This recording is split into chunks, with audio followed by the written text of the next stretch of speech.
Shopify basically gives you these 7 steps to get your store running. And honestly, most people either skip stuff or mess it up. So I'm going to walk you through each step the right way. Oh, and by the way, Shopify's got this crazy deal right now. You can start for free, then it's literally just $1 a month for the first 3 months. I'll throw the link down in the description and pin it in the comments too. Let me just create an account real quick so you can see how it works.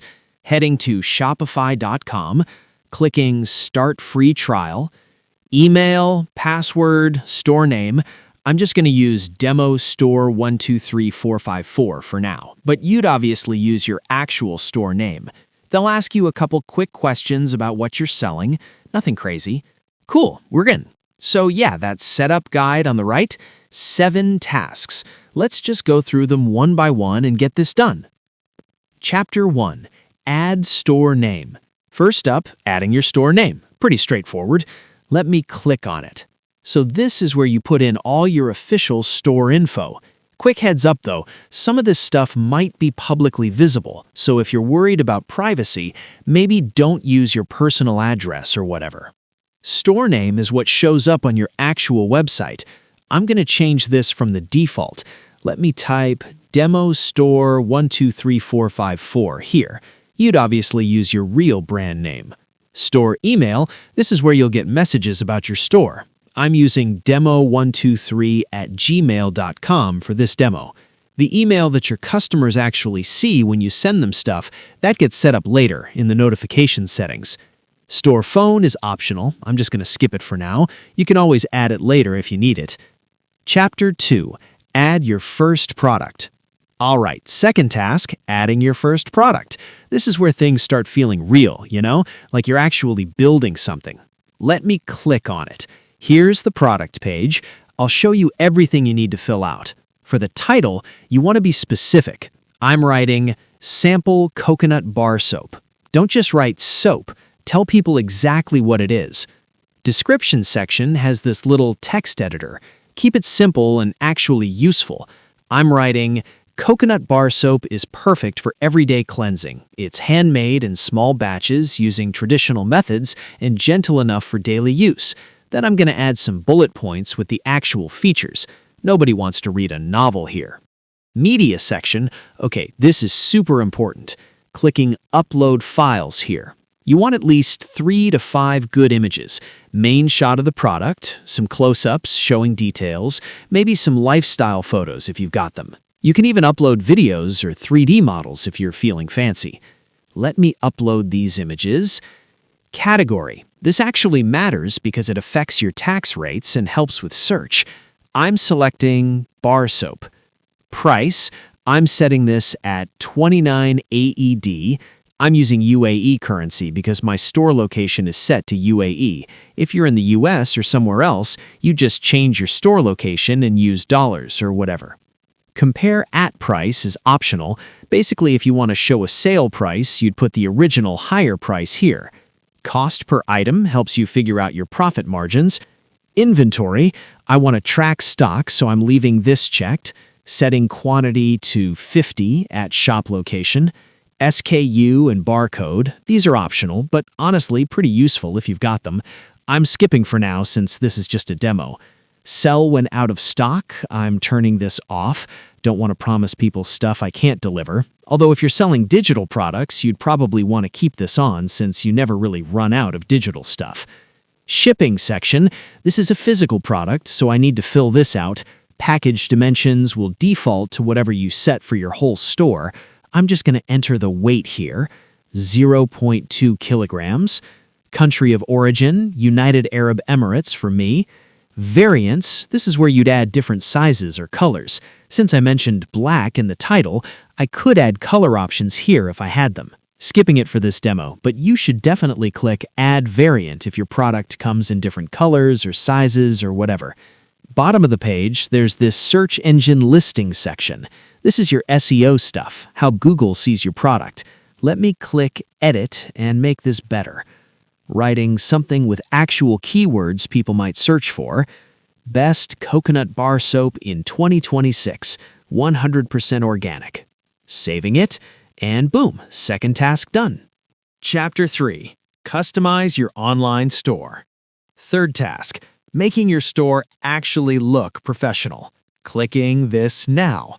Or if you want to get there another way, you can go to Online Store, Themes, Edit Theme. I'm using the Dawn theme. It's clean, it's fast, and it's completely free. Clicking Edit Theme. So this is the visual editor.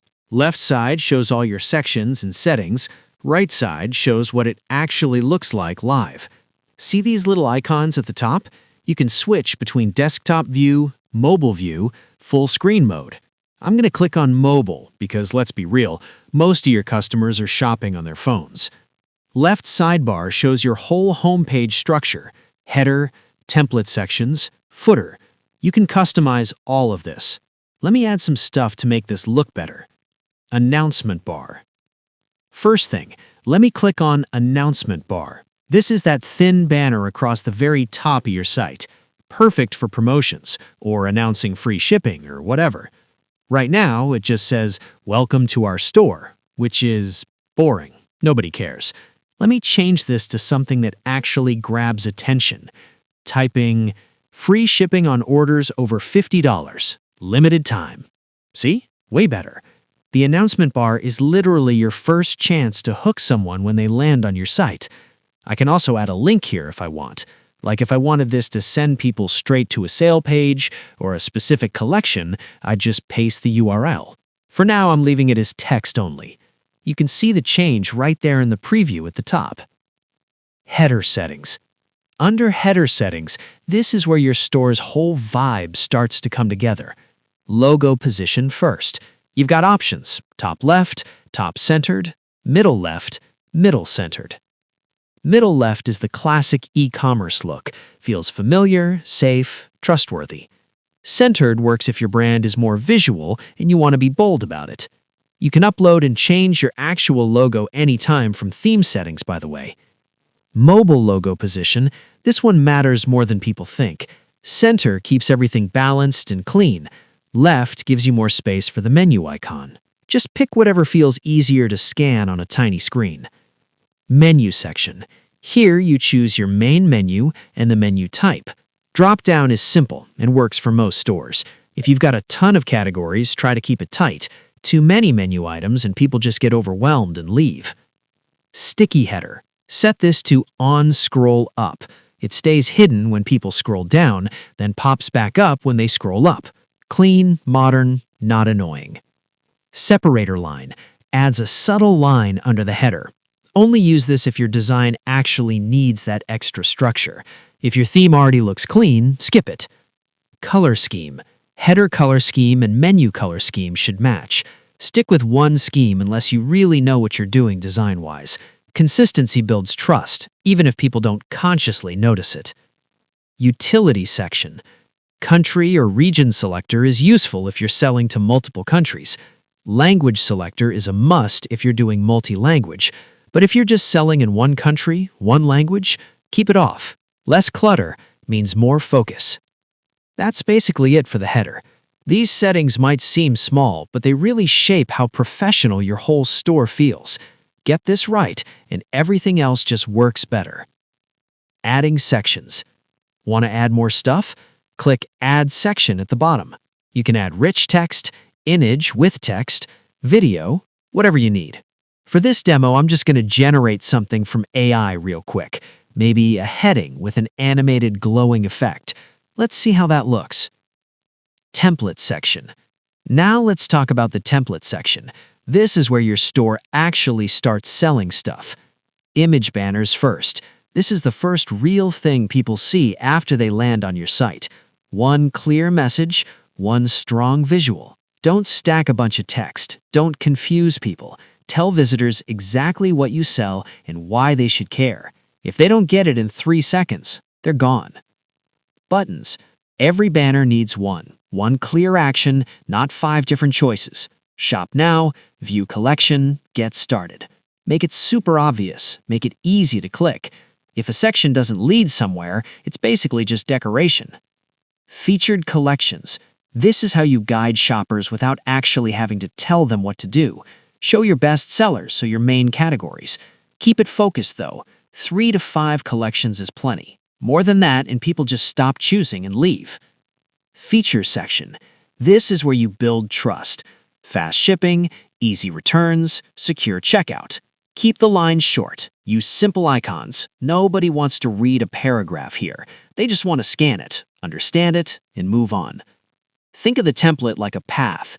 Banner grabs their attention, button gives them direction, collections help them browse, features remove their doubts.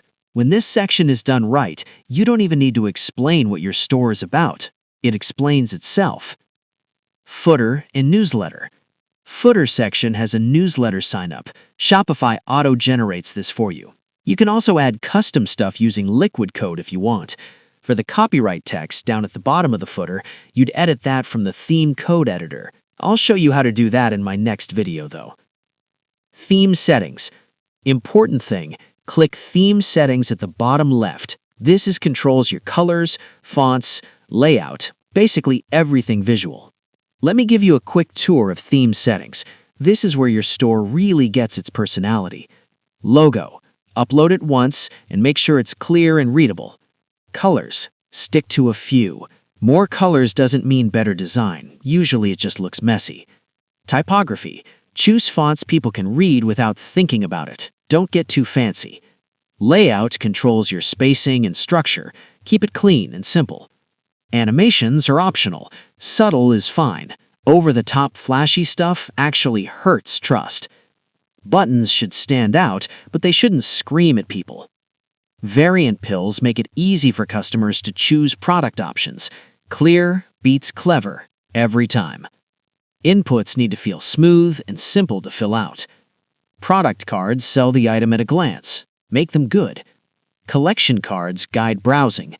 Blog cards should be easy to read, not just decorative. Content containers keep everything aligned properly. Media section controls your images and videos. Only use high-quality stuff. Blurry photos kill sales. Drop-downs and pop-ups should help, not interrupt someone's shopping. Drawers keep your menus clean, especially important on mobile. Badges highlight what matters. New, sale, sold out. Brand information builds trust. Don't skip this. Social media links connect your store to your actual social profiles so people can see you're real. Search behavior helps users find what they want faster. Currency formats just keeps everything clear, avoids confusion. Cards should feel fast and friction-free. Don't make people work to give you money. Chapter 4. Set up payment provider. Fourth task, how you actually get paid. Let me click on this. You can also get here by going to Settings, Payments. Here's the Payments page. See this notice that says development stores can only process test payments?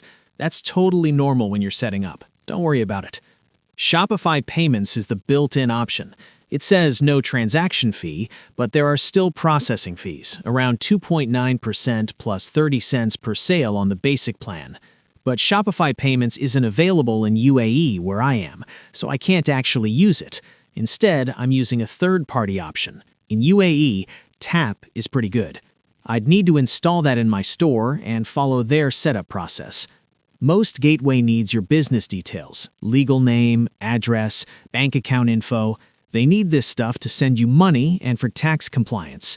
In my case, I need a trade license, like a draft memorandum of association, all that stuff. Scrolling down to supported payment methods, I can add PayPal here. Let me click Add Payment Method for PayPal. I have to activate PayPal Express Checkout to connect my PayPal account. Why PayPal? Because some customers literally only use PayPal. More payment options equals more sales. Simple as that. Payment Capture Method. There are 3 options here. Automatically at checkout, money comes immediately. When order is fulfilled, money comes after you ship. Or manually, you decide when to charge. I'm choosing automatically at checkout. Simplest option for beginners. Manual payment methods are for stuff like bank transfers or cash on delivery. Skipping those for now. Saving it. Fourth task done. Chapter 5.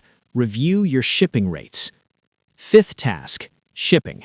This honestly makes or breaks sales, so pay attention. Here's my shipping setup. See fulfillment location at the top? That's my shop location in United Arab Emirates. If your store is in the USA, you'd add United States and Canada from here instead. I've got 2 zones already set up, domestic and international. My domestic zone covers United Arab Emirates. If you are in the US, yours would cover the US. Want to add a paid rate? Click Add Rate. You can edit rates for both domestic and international here. International zone shows Austria, Australia, Belgium, and 24 more countries for me. Notice this info message. To start selling to 27 countries in this zone, include them in a market. You can add more markets from the settings if you want to expand. Let me save this now. And 5th task is done. Yep, you heard that right. It's that simple. Chapter 6. Customize your domain.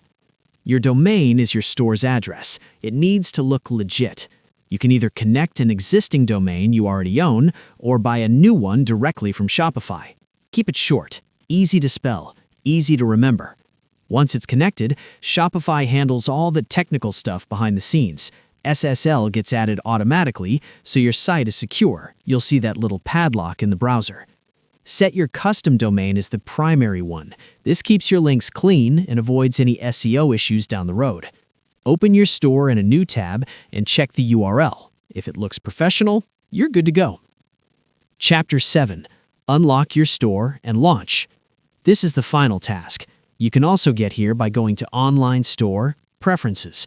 Right now, your store has password protection on it. To disable the password, you need to actually purchase a plan. Only then will you see the Disable toggle in your Shopify dashboard. Now the Shopify setup guide is officially completed. All 7 tasks done. But wait, one more thing. Set up your privacy policy, terms of service, refund policy, and shipping policy. Shopify can auto-generate these for you so you don't have to start from scratch and write legal stuff yourself. Go to Settings, Policies. Update the details to match your actual business, especially the refund terms, shipping times, and contact info. Don't just leave the template language. Make it yours. Add these pages to your footer. Customers look for them when they're deciding whether they trust you enough to buy. If your legal pages are clear and complete, your store feels legitimate. And that matters way more than most people think. Outro. That's it. Your Shopify store is officially live. All 7 tasks completed. Your store is ready for customers. Now comes the real work though. Adding more products, marketing your store, actually getting sales. Subscribe for more e-commerce tutorials like this. Got questions about any of these steps? Drop them in the comments and I'll help you out. Now, go build your business.